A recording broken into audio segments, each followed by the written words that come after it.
사람들마다 가진 재능이 각각 다르게 있지요. 그 재능으로 말미암아 다른 사람을 섬기고 우리 하나님을 섬기게 됩니다. 여러분들이 가지고 있는 그 재능, 장점과 특별한 재능이 있다라면 무엇이 있겠습니까? 우리가 가진 재능에는 장점이 단점이 될 수가 있습니다. 왜냐하면 상황과 시간에 따라서 다른 결과가 나오기 때문입니다. 저에게도 장점인 단점이 있습니다. 아마도 그걸 생각해 보면은 이것이 장점이 될 수 있고 단점이 될 수 있는데 저에게는 어떠한 일에 있어서 추진력이라고 생각합니다. 저는 일을 보면은 가만히 있지가 않습니다. 뒤로 미루지 않습니다. 계획한 것은 절대 미루지 않습니다. 정확한 시간에 일을 처리하고 맙니다. 일단 정해진 시간에 신속하게 처리해야만 제 마음이 편안합니다. 많은 목사님들은 토요일 날 설교를 준비한다고 하는데 저는 절대 그렇게 하지 못합니다. 불안해서요. 미리미리 설교를 준비하는 습관을 가지고 있습니다. 추진력이 좋다고 해서 다 좋은 것은 아닙니다. 때로는 신속하게 결정하다 보니 실수하기도 하지요. 그러나 단점보다는 장점이 많다는 것을 느낍니다. 너무 고민하고 신경 쓰지 않습니다. 어떠한 일을 하기 위해서 너무 예민하지 않습니다. 사소한 일에 안절부절하지 않습니다.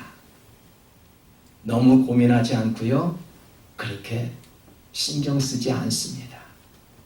왜 사서 걱정하십니까? 사상에 둔감하고 하나님께 민감할 때 우리는 충성할 수 있기 때문입니다. 사울은 너무 예민하였지요. 사울은 천천히요, 다윗은 만만이라고 이스라엘 여인들은 노래를 부를 때 사울은 백성들에 향해서 매우 민감한 반응을 보였지요. 아주 예민하였습니다. 민심에 민감하다 보니 제멋대로 제사를 드렸습니다. 무엇을 해도 여러분 안 되는 사람이 있죠. 너무 민감하기 때문에 그렇습니다. 예민할수록 결정력이 흐려지고요. 기회는 그만큼 사라집니다. 세월을 아끼라 때가 악하니라. 그러므로 어리석은 자가 되지 말고 오직 주의 뜻이 무엇인가를 이해하라고 하였습니다. 세월을 아끼라는 말이 무엇일까요? 이 말씀은 하나님께서 주신 기회를 놓치지 말라는 것입니다. 더 이상 세상에 예민하지 말고 하나님께 민감한 삶을 살아라고 말씀하신 것입니다. 여러분, 육의 양식보다 더 중요한 것은 영의 양식입니다.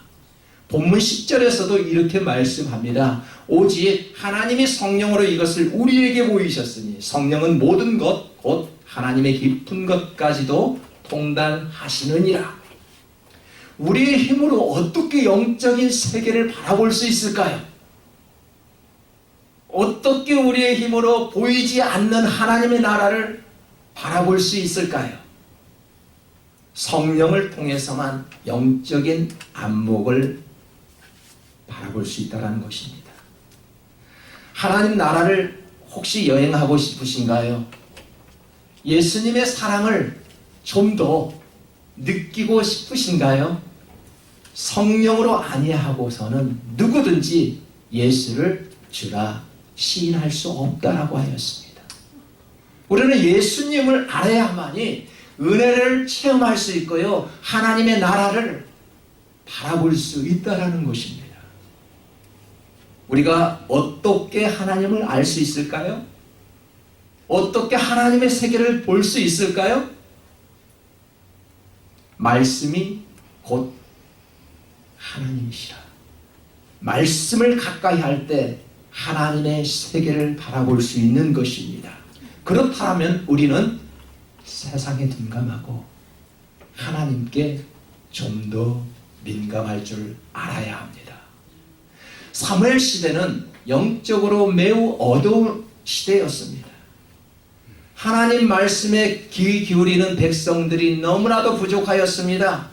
하나님이 말씀하셔도 알아듣지 못하는 것을 우리는 영적 무감각이라고 합니다. 영적 무감각의 근본적인 이유는 무엇일까요? 생활의 염려이지요. 살다 보면 근심과 걱정이 없을 수는 있죠. 근심 가운데 살아갈 수 있지요. 염려 가운데 살아갈 수 있습니다. 근심과 걱정 없이 살아가는 이는 아마도 없을 것입니다. 그러한 근심으로 인하여 우리는 하나님과 점점 멀어지고 있다는 사실입니다. 근심과 염려는 우리에게 결실을 못하게 하는 최고의 영적 장애물이지요. 그래서 성경을 보면은 들을 귀 있는 자는 들으라 라고 말씀합니다.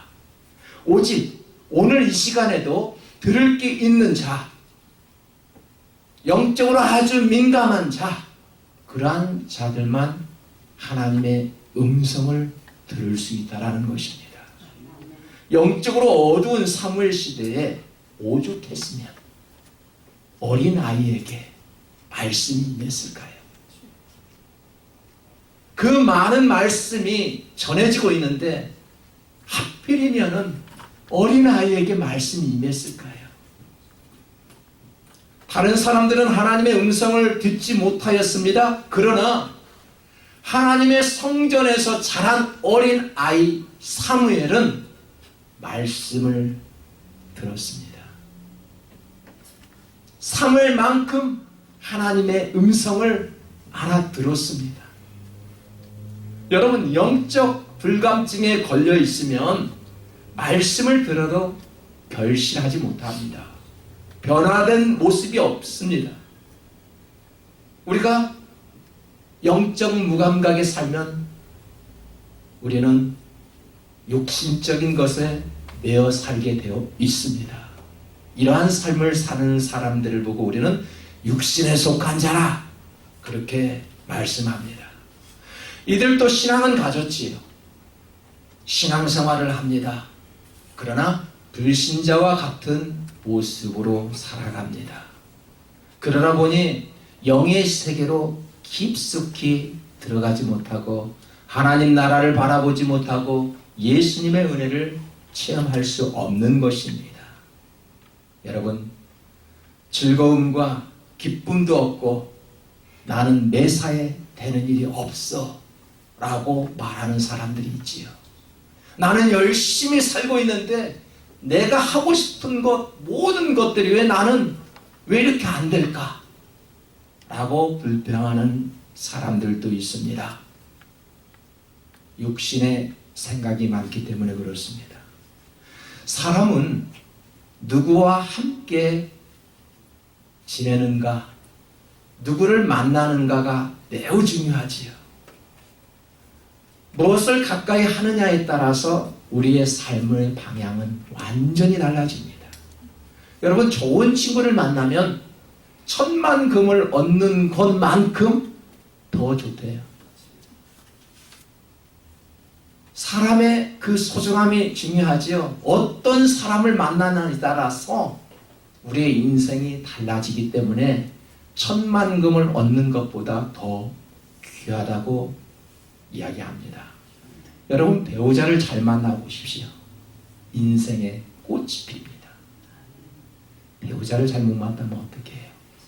평생 동안 불안 속에 갇혀 삽니다. 참 배우자를 위해서 기도하라고 우리 청년들에게 저는 많이 권면하지요. 혼자 있을 때는 아무 문제 일어나지 않습니다. 같이 한번 살아보십시오. 좋은 배우자가 누구냐에 따라서 그 가정의 삶은 완전히 달라지는 것을 봅니다. 여러분, 우리가 이처럼 배우자를 잘 만나고 친구들을 잘 만나면 인생의 꽃이 피듯이 우리가 인생의 마무리를 잘 정리하려면 누구를 잘 만나야 할까요? 하나님을 잘 만나고 하나님께 더욱 민감해야 합니다. 아멘. 굉장히 중요합니다. 누가 하나님께 민감하느냐에 따라서 그 인생이 완전히 달라지는 것을 봅니다. 사랑하는 성도 여러분, 하나님께 가까이 함이 내게 복이래요. 아멘. 정말로 귀한 말씀이지 않겠습니까? 말씀이 곧 하나님이시라 말씀에 예민하고 세상에 둔감할 때 결실을 맺는데요, 조금 맺는 것이 아니더군요. 하나님 앞에 접붙임을 당한 자는 조금 맺는 것이 아니라 그냥 배로 맺는 것도 아닙니다. 마가복음 4장 20절에서는 어떻게 설명하지요? 좋은 땅에 뿌려졌다는 것은 곧 말씀을 듣고 받아 30배나 60배나 100배의 결실을 하는 자니라. 성도 여러분, 지금 그대로의 모습 가운데 만족하십니까? 나는 이 정도의 매출, 이 정도의 자녀들의 가르침, 이 정도의 환경 가지고 지금 만족하실 수 없지요. 하나님의 백성들은 하나님이 주시고자 하는 복을 마음껏 누려야 하는데, 물질로도 건강으로도 우리가 살고 있는 모든 환경적으로도 30배, 60배, 지금보다도 100배 이상의 복을 누려야 할 줄 압니다. 아멘. 성도 여러분, 우리는 지금 이대로 만족해서는 안 되죠. 더 성장하고 더 많은 은혜가 우리에게 주어져야 합니다. 더 많은 성장과 더 많은 은혜를 받는 것도 매우 중요하지요. 그런데 그거보다도 더 중요한 것 한 가지를 가르쳐 드릴게요. 지금 받은 은혜에 감사해야 합니다. 아멘. 지금 우리에게 주신 이 환경, 지금 나의 주변의 환경을 통해서 감사할 수 있어야 합니다. 본문 12절에 보니까 우리가 세상의 영을 받지 아니하고 오직 하나님으로부터 온 영을 받았으니 이는 우리로 하여금 하나님께서 우리에게 은혜로 주신 것들을 알게 하려 하시니라. 아멘. 성령은 하나님께서 우리에게 은혜를 기억하도록 가르쳐 주시고 계시지요. 여러분, 기억해야 될 것이 있고요, 반드시 잊어야 할 것이 있습니다. 하지만 우리는 은혜만큼은 잊어서는 아니 되겠죠. 우리는 성령께서 그 일을 하게 하시는데 하나님으로부터 받은 사랑을 절대 잊지 않게 하시는 역할이 바로 성령께서 하신다라고 말씀합니다. 그분이 계시기에 우리는 예수 그리스도의 사랑을 알게 되지요. 십자가의 은혜를 알고 있습니다. 십자가에서 죽으시고 무덤가에서 일어나신 부활 사건을 알게 하셨습니다. 하나님의 말씀을 그러한 계시들이 깨달아져 우리의 눈에는 진리를 바라볼 수 있도록 인도하셨습니다. 그런데 많은 사람들은 받은 은혜를 간직하지 못하고 쏟아버립니다. 나에게 주신 이 은혜가 있는데 그 은혜를 잘 간직하지 못하고 그냥 훌훌 털어 던져버리지요. 예수님이 어느 날 마을을 지나갔을 때 10명의 나병 환자들이 소리를 높여서 주님을 불렀습니다. 예수님, 나를 불쌍히 여겨주시옵소서. 아주 간절한 마음으로 우리 주님을 불렀지요. 예수님은 그냥 지나치지 않았습니다. 너희 몸을 제사장들에게 보이라 할 때 10명의 나병 환자가 제사장 앞에 가기도 전에 깨끗하게 치유함을 받았습니다. 아멘. 그때 어느 한 명이 주님 발 앞에 무릎을 꿇고 감사를 표현하지요. 주님, 나는 지금까지 나병 환자로 평생을 지내왔습니다. 내 몸이 더럽다고, 내 몸에서 냄새가 난다고 많은 사람들이 내 앞에 오지 않았습니다. 그런데 보십시오. 내 몸을 보니까 깨끗하게 치유함을 받았습니다. 이것은 전적으로 하나님의 은혜였습니다. 얼마나 멋진 간증입니까? 그런데 예수님은 깨끗함을 입었던 나머지 9은 어디에 있느냐? 너의 친구들은 지금 어디에 있느냐고 물으셨습니다. 여러분, 주님은 지금도 우리에게 묻고 계십니다. 어디에 있느냐? 너의 친구들은 지금 어디에 있느냐? 왜 너 혼자냐? 라고 묻고 계시죠. 이사야가 노래했습니다.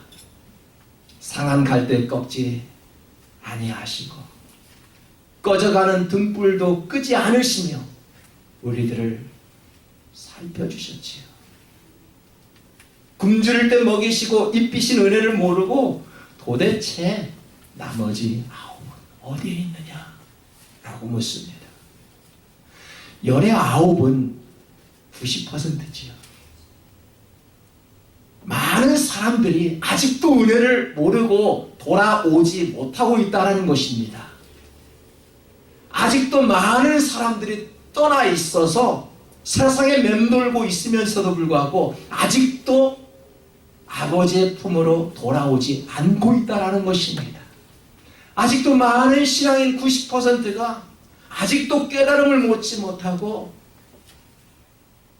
말씀에 변화받지 못하고 우리는 아직도 교회를 다니고 있지만 거듭나지 못하고 있다고 말씀하십니다.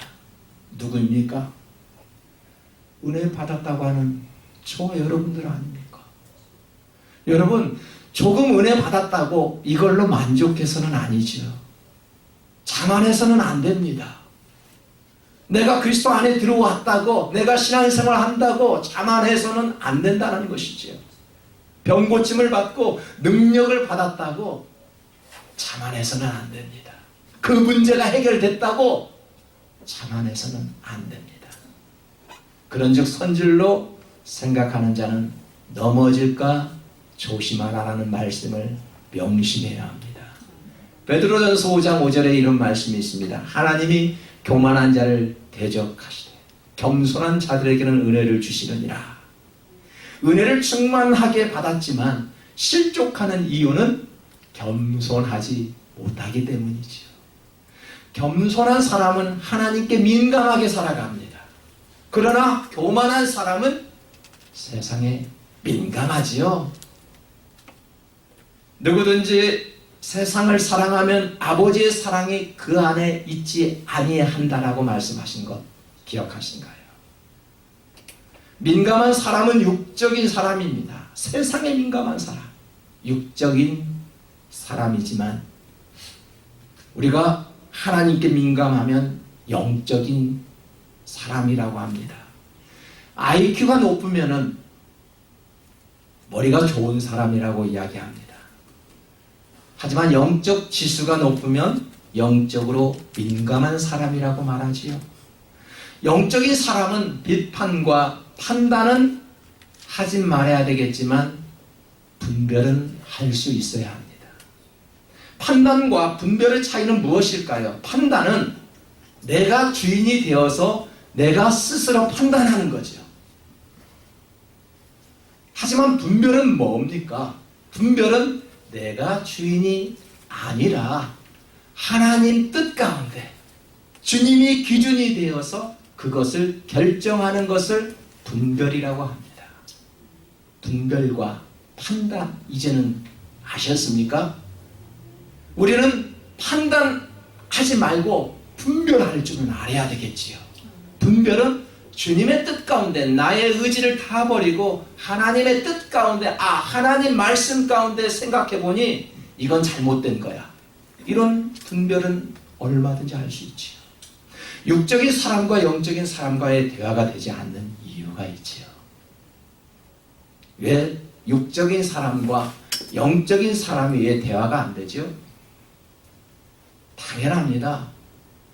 영적인 사람들은 영의 이야기를 하고 영에 의해서 말하고 행동하지만 육적인 사람은 세상의 기준을 통하여 지식을 얻기 때문에 대화가 잘 통하지 않는 것을 봅니다.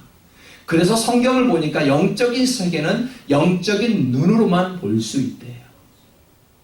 본문 14절에 보십시오. 육에 속한 사람은 하나님의 성령의 일들을 받지 아니하나니 이는 그것들이 그에게는 어리석게 보이며 또 그는 그것들을 알 수도 없나니 그러한 일은 영적으로 분별되기 때문이라. 너무나도 당연한 이야기지만 세상 사람들은 영적인 것에 전혀 관심이 없습니다. 감각도 없습니다. 성령이 하시는 일을 전혀 알 수가 없습니다. 여러분, 글을 읽거나 쓰지 못하면 문맹이라고 합니다. 컴퓨터를 못하면 뭐라고 하죠? 컴맹이라고 이야기하죠. 반대로 잘하면 스마트한 사람이라고 이야기하죠. 우리가 영적에 대한 감각이 없는 사람을 그럼 뭐라고 이야기합니까? 영맹이라고 이야기하죠. 영맹은 세상 지식에는 굉장히 똑똑하고 모르는 것이 없는데 영적인 면에서 있어서만큼은 감각 자체가 없습니다. 교회를 다니지만 거듭나지 못하고 성령 체험이 없으며 오랫동안 교회를 다녔어도 영적 민감성이 전혀 없는 사람을 보고 우리는 뭐라고요? 영맹, 그렇게 부릅니다. 이런 사람들과 대화를 해보면 동문서답을 합니다. 왜요? 말이 통하지 않기 때문에 그렇습니다. 요한복음 3장에 보면 니고데모가 예수님과 대화하는 장면이 나옵니다. 니고데모는 당대 최고의 지성인이었습니다. 그런데 이는 영맹이었습니다. 주님과 대화가 통하지 않았던 영맹이었습니다. 물과 성령으로 거듭나야 된다는 말을 전혀 알아듣지 못하자 주님께서는 아주 쉽게 설명을 하지요. 바람은 불고 싶은 대로 분다. 그런데 너는 그 소리를 듣지만 그 바람이 어디에서 어디로 흘러가는지를 너는 모른다. 내가 지금 땅의 일을 이야기하는데도 모르는데 하물며 하늘에 있는 일을 말하면 어떻게 알아들을 수 있겠느냐. 아무리 완벽한 니고데모라 할지라도 성령이 없으면 무슨 소리를 하는지 알아듣지를 못하는 것입니다. 신학 박사라도 분별의 능력이 없으면 하나님께서 하시는 일을 모르고 계신다는 것입니다. 분별은 성령이 주신 아름다운 은사이지요. 베드로는 거짓을 분별할 수 있는 능력을 입었습니다.